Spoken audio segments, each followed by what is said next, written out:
Hello दोस्तों। सबसे पहले मैं आपसे रिक्वेस्ट करना चाहती हूँ कि वीडियो देखने के बाद सब्सक्राइब ज़रूर कर लीजिएगा। मैं इन वीडियोस को बनाने में बहुत मेहनत करती हूँ और इसी से मैं अपना खर्चा चलाती हूँ। जो भी सब्सक्राइब करेगा, मैं दुआ करती हूँ कि उसकी ज़िंदगी बहुत अच्छी, अमीर और खुशहाल हो। प्लीज़ प्लीज़ सब्सक्राइब कर लीजिएगा। इस्लामाबाद के पुराने शहर की संकरी गलियों में, जहां शाम को मस्जिद की अजान और चाय की दुकानों की खुशबू एक साथ फैलती है, वहां रहती थी सारा। सारा 20 साल की थी। कॉलेज की पढ़ाई पूरी करके अभी अभी एक छोटी सी प्राइवेट कंपनी में जॉब ज्वाइन की थी। घर में उसकी अम्मी, अब्बू और छोटा भाई था। अब्बू सरकारी ऑफिस में क्लर्क थे, अम्मी घर संभालती थीं। सारा हमेशा से शांत और समझदार लड़की रही थी। पड़ोस में सब उसे अच्छी लड़की कहते थे। उसी मोहल्ले में अहमद रहता था। अहमद सारा से 3 साल बड़ा था।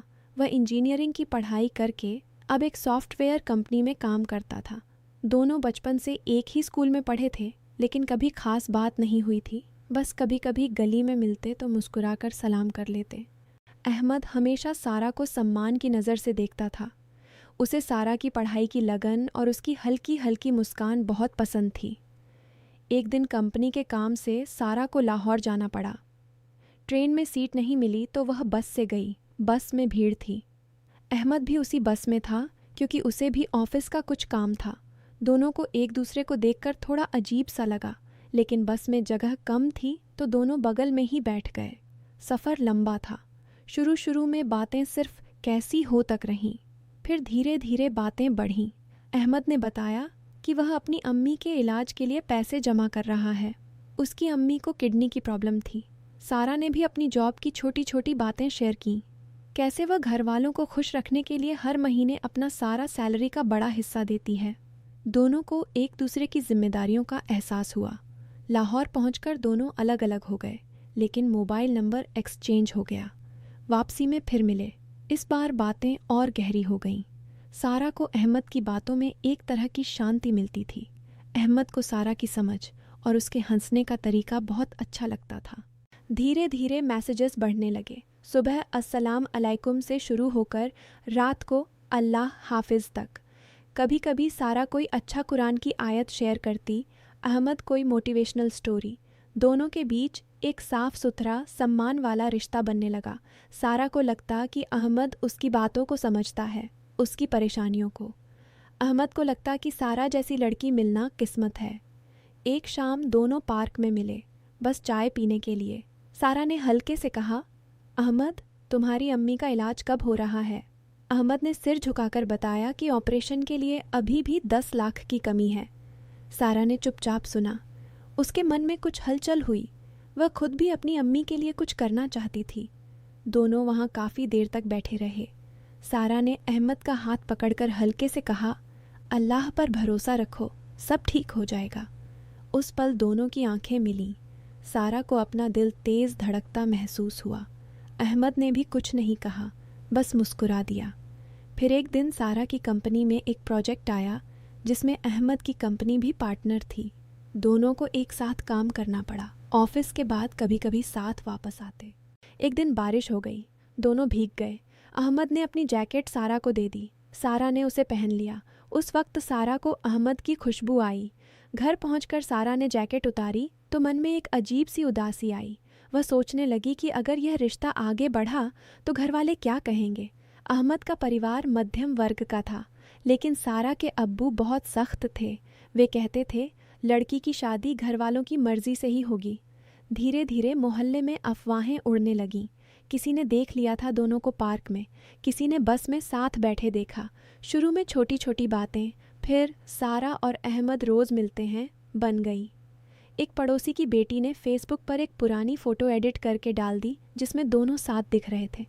कैप्शन था, कुछ लोग तो छुपकर भी नहीं रह पाते। पोस्ट वायरल हो गई। सारा के घर में तूफान आ गया। अब्बू ने सारा को बुलाकर पूछा, यह क्या है बेटी, तुम्हारी इज्जत का क्या होगा? अम्मी रोने लगीं। सारा ने रोते हुए कहा, अब्बू, हमने कुछ गलत नहीं किया, सिर्फ बातें की हैं। लेकिन अब्बू ने यकीन नहीं किया। उन्होंने सारा को जॉब से इस्तीफ़ा देने को कहा और घर में बंद कर दिया। अहमद के घर में भी हालात ख़राब हो गए। उसकी अम्मी ने कहा, बेटा, लड़की अच्छी है, लेकिन मोहल्ले की ज़ुबान बड़ी ख़तरनाक है। अगर शादी नहीं हुई तो दोनों की इज्जत चली जाएगी। अहमद ने सारा को फ़ोन किया। सारा रो रही थी। उसने कहा, अहमद, मेरे अब्बू मुझे कहीं जाने नहीं दे रहे। लोग मुझे गलत नाम दे रहे हैं। मैं क्या करूं? अहमद का दिल टूट रहा था, लेकिन वह शांत रहा। उसने कहा, सारा, मैं तुम्हारे अब्बू से बात करूंगा, सच बताऊंगा। अगले दिन अहमद सारा के घर गया। अब्बू ने दरवाज़ा खोला तो गुस्सा हो गए। अहमद ने सलाम किया और कहा, चाचा जी, मैं सारा से सिर्फ दोस्ती करता हूँ। हमने कभी कोई गलत काम नहीं किया। मैं उससे शादी करना चाहता हूँ, लेकिन पहले आपकी रजामंदी चाहता हूँ। अब्बू ने कहा, बेटा, मोहल्ले में अफवाहें उड़ रही हैं। लोग कह रहे हैं तुम दोनों। अहमद ने बीच में टोका, चाचा जी, जो भी अफवाह है वो झूठ है। मैं कसम खाता हूँ, सारा जैसी लड़की को मैं कभी दुख नहीं पहुँचा सकता। उसी वक्त सारा की अम्मी ने अंदर से आवाज़ दी, सुनो जी, लड़का सच्चा लगता है। लेकिन अब्बू अभी भी नाराज़ थे। उन्होंने कहा, पहले सारा की जॉब छुड़वाओ, फिर बात करेंगे। अहमद ने मान लिया। दूसरी तरफ सारा के कॉलेज की एक पुरानी सहेली ने सच सामने लाने की कोशिश की। उसने वो एडिटेड फ़ोटो की असली फ़ाइल ढूंढी और पोस्ट की कि यह फ़ेक है। धीरे धीरे सच्चाई सामने आने लगी। जिस लड़की ने फ़ोटो एडिट की थी वह खुद सारा से जलती थी, क्योंकि सारा हमेशा अच्छे नंबर लाती थी। उसने माफ़ी मांगी और पोस्ट डिलीट कर दी, लेकिन नुकसान हो चुका था। सारा के अब्बू अभी भी डरे हुए थे। अहमद ने अपनी अम्मी का ऑपरेशन करवाने के लिए बैंक से लोन लिया। सारा ने अपनी जॉब से इस्तीफ़ा दे दिया था, लेकिन घर बैठे बैठे वह ऑनलाइन फ्रीलांसिंग शुरू कर दी। दोनों अब मिल नहीं पाते थे, सिर्फ फ़ोन पर बात करते। एक दिन सारा की अम्मी बीमार पड़ गईं। अचानक हार्ट अटैक आया। अस्पताल में डॉक्टर ने कहा कि ऑपरेशन की ज़रूरत है। सारा के पास पैसे नहीं थे। अब्बू भी परेशान थे। उसी वक्त अहमद अस्पताल पहुंचा। उसने बिना कुछ कहे अपना लोन वाला पैसा सारा को दे दिया। सारा रो पड़ी। उसने कहा, अहमद, तुम अपनी अम्मी का इलाज। अहमद ने मुस्कुराकर कहा, सारा, तुम्हारी अम्मी भी मेरी अम्मी जैसी हैं, पहले इन्हें ठीक करो। अम्मी का ऑपरेशन सफल रहा। जब अम्मी ठीक हुई तो उन्होंने अब्बू से कहा, देखा, लड़का कितना नेक है। अफवाहों पर यकीन करके हमने सारा को दुख दिया। अब्बू का दिल पिघल गया। उन्होंने अहमद को बुलाया और कहा, बेटा, माफ़ कर दो, मैंने गलत सोचा। तुम दोनों शादी कर सकते हो, लेकिन पहले तुम अपनी अम्मी का इलाज पूरा कर लो। अहमद की अम्मी का ऑपरेशन भी हो गया। दोनों परिवार मिले। सारा और अहमद की शादी तय हुई। शादी के दिन मोहल्ले के लोग भी आए। जो लोग अफवाहें फैला रहे थे वे अब शर्मिंदा थे। उस लड़की ने भी आकर माफ़ी मांगी। शादी के बाद सारा और अहमद साथ रहने लगे। दोनों ने मिलकर अपनी अपनी जिम्मेदारियां निभाईं। सारा ने फिर जॉब ज्वाइन की। अहमद ने अपनी कंपनी में तरक्की की। दोनों कभी कभी पुरानी बातें याद करते और हंसते। सारा कहती, याद है जब अफवाहें उड़ी थीं? अहमद कहता, हाँ, लेकिन सच हमेशा जीतता है। दोस्तों, इस कहानी से हमें यह सीख मिलती है कि रिश्तों में सम्मान और भरोसा सबसे ज़रूरी है। अफवाहों और सोशल मीडिया की दुनिया में आसानी से किसी की इज्जत को नुकसान पहुंचाया जा सकता है, लेकिन सच सामने आने पर सब कुछ ठीक हो जाता है। गलत फहमी से पहले बातचीत करो, सब्र रखो और दूसरों की परेशानियों को समझो। जो गलती करते हैं उन्हें माफ़ करना भी सीखो, क्योंकि इंसान गलतियां करता है, लेकिन सच्चाई और नेकी हमेशा रास्ता दिखाती है। अगर आपको कहानी अच्छी लगी तो लाइक और शेयर ज़रूर करना। कमेंट में बताना कि आपको सबसे ज़्यादा क्या पसंद आया। अल्लाह हाफिज़। दुनिया भर में इनफॉर्मल सेटलमेंट्स का फैलाव सिर्फ गरीबी का नतीजा नहीं है। ये असल में हाउसिंग इंजस्टिस और अर्बन प्लानिंग की नाकामी का एक बहुत वाज़ेह सबूत है। जब किसी शहर में लाखों लोग झुगी बस्तियों, कच्ची आबादियों या गैर रस्मी सेटलमेंट्स में रहने पर मजबूर हो जाते हैं, तो इसका मतलब होता है कि फॉर्मल हाउसिंग सिस्टम उन लोगों के लिए काम ही नहीं कर रहा। यानी मसला यह नहीं कि लोग गैर कानूनी तरीके से रहना चाहते हैं। मसला यह है कि उनके पास इज़्ज़त के साथ, कानूनी तौर पर और कबीले बर्दाश्त कीमत पर रहने का कोई हकीकी ऑप्शन मौजूद ही नहीं होता। इनफॉर्मल सेटलमेंट्स का सबसे बड़ा पैगाम ये है कि शहरी तरक्की बराबर नहीं होती। एक तरफ modern towers, gated communities, malls और एक्सप्रेसवेज बनते हैं, जबकि दूसरी तरफ वही शहर मज़दूरों, गरीब तबकों, माइग्रेंट्स और लो इनकम खंदनौन को रहने के लिए बुनियादी जगह तक नहीं देता। यह लोग शहर की मईशत चलाते हैं, construction workers, domestic workers, drivers, street vendors, sanitation staff, factory labour और सर्विस सेक्टर के हज़ारों अफराद। मगर आयरनी ये है कि जो लोग शहर को चलाते हैं वो ही अक्सर शहर के अंदर कानूनी तौर पर रह नहीं सकते। इससे ज़्यादा वजह हाउसिंग इंजस्टिस और क्या हो सकती है। हाउसिंग इंजस्टिस का मतलब सिर्फ घर की कमी नहीं बल्कि इंसाफ की कमी भी है। जब ज़मीन सिर्फ अमीर इन्वेस्टर्स, डेवलपर्स और एलीट के लिए एक्सेसिबल हो, जब रेंट और प्रॉपर्टी प्राइसेस आम आदमी की पहुंच से बाहर हो जाएं, जब स्टेट अफोर्डेबल हाउसिंग को प्रायोरिटी न दे, तो फिर लो इनकम लोग इनफॉर्मल तरीक़ों की तरफ जाएंगे ही। बहुत से मुल्कों में हाउसिंग को एक बुनियादी इंसानी ज़रूरत के बजाय इन्वेस्टमेंट एसेट समझा जाता है। नतीजा यह निकालता है कि घर इंसान के रहने की जगह कम और मुनाफा कमाने का ज़रिया ज़्यादा बन जाता है।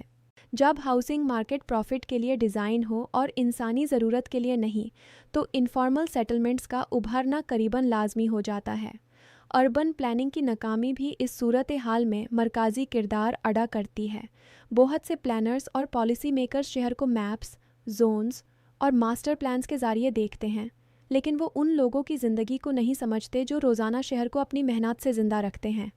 प्लानिंग डॉक्यूमेंट्स में अक्सर commercial districts, elite housing schemes, road networks और ब्यूटिफिकेशन प्रोजेक्ट्स के लिए जगह होती है, मगर लो इनकम हाउसिंग के लिए या तो कम जगह होती है या बिल्कुल नहीं। यानी प्लानिंग इंक्लूसिव नहीं होती, वो सिलेक्टिव होती है। और जब प्लानिंग लोगों की असल ज़रूरतों को इग्नोर करती है तो लोग अपनी जगह खुद बनाते हैं। इसी प्रोसेस का नाम इनफॉर्मल सेटलमेंट है। यह भी समझना ज़रूरी है कि इनफॉर्मल सेटलमेंट्स किसी नाक़िस तहज़ीब या बेनाज़मी पसंदी की निशानी नहीं होती। अक्सर ये सर्वाइवल का एक प्रैक्टिकल रिस्पॉन्स होती हैं। गांव से शहर आने वाले माइग्रेंट्स को रोज़गार तो मिल जाता है, लेकिन कानूनी और सस्ती रिहाई नहीं मिलती। अगर कोई शख्स रोज़ कमा कर रोज़ खाता हो तो वो शहर के सेंटर के करीब किसी महंगी अपार्टमेंट में नहीं रह सकता। उसके लिए ट्रांसपोर्ट का खर्चा, वक्त की पाबंदी और रोज़गार के करीब रहना बहुत अहम होता है। इसीलिए वो रेल लाइन के पास, नुल्लाह के किनारे या किसी खाली सरकारी ज़मीन पर बस्ती बना लेता है। ये चॉइस कम और मजबूरी ज़्यादा होती है। इनफॉर्मल सेटलमेंट्स का फैलाव एक और बात भी जाहिर करता है, स्टेट की तरजीहत। अगर हुकूमत flyovers, luxury zones, smart city branding और इन्वेस्टर फ्रेंडली प्रोजेक्ट्स पर अरबों खर्च कर सकती है, मगर sanitation, drinking water, secure tenure और अफोर्डेबल हाउसिंग नहीं दे सकती, तो फिर मसला रिसोर्सेज की कमी नहीं, पॉलिटिकल विल की कमी है। बहुत से शहरों में इनफॉर्मल सेटलमेंट्स को रेगुलराइज करने, अपग्रेड करने या वहाँ बुनियादी सहूलियत देने के बजाय उन्हें बुलडोज़े कर दिया जाता है। इस तरह की एविक्शन पॉलिसीज़ असल मसले को हल नहीं करती, वो सिर्फ गरीबी को एक जगह से दूसरी जगह धकेल देती हैं। इस तनाजुर में हाउसिंग इनजस्टिस सिर्फ स्पेस का मसला नहीं, डिग्निटी का भी मसला है। जब किसी बस्ती को इलीगल कह दिया जाता है तो वहाँ रहने वाले लोगों की इंसानियत भी अक्सर मशकूक बना दी जाती है। उन्हें शहर पर बोझ, गंदगी का सबब या क्राइम से जोड़ कर देखा जाता है। हालांकि हकीकत ये होती है कि इन बस्तियों के लोग ही सबसे ज़्यादा मेहनत करते हैं और सबसे कम सहूलत पाते हैं। यह लैंग्वेज भी इनजस्टिस का हिस्सा है, क्योंकि इससे पॉलिसी में एक्सक्लूजन को मॉरल जस्टिफिकेशन मिल जाती है। अर्बन प्लानिंग की असली कामयाबी सिर्फ सीधी सड़कों, ऊंची इमारतों या मॉडर्न स्काईलाइंस से नहीं नापी जा सकती। असल सवाल ये है कि क्या शहर अपने तमाम बाशिंदों के लिए रहने लायक है?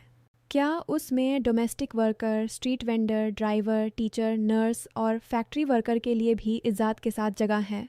अगर जवाब नहीं है तो फिर चाहे प्लानिंग कितनी भी टेक्निकल और पॉलिश्ड लगे, वो फेल है।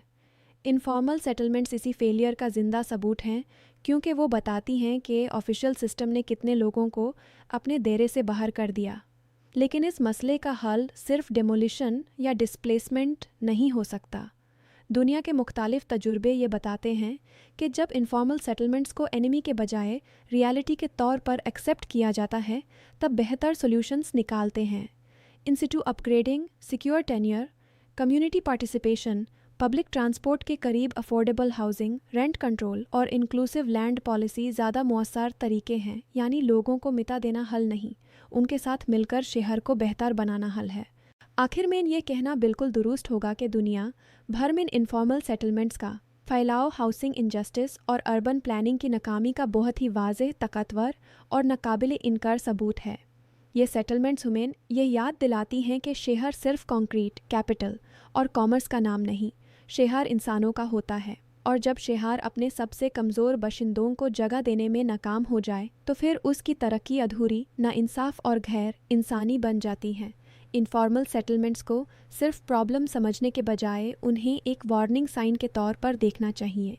एक ऐसी वार्निंग जो बताती है कि हाउसिंग को बाज़ार के हवाले कर देना और प्लानिंग को इलीट के लिए रिज़र्व कर देना दोनों मिलकर शहरी इंसाफ को तबाह कर देते हैं।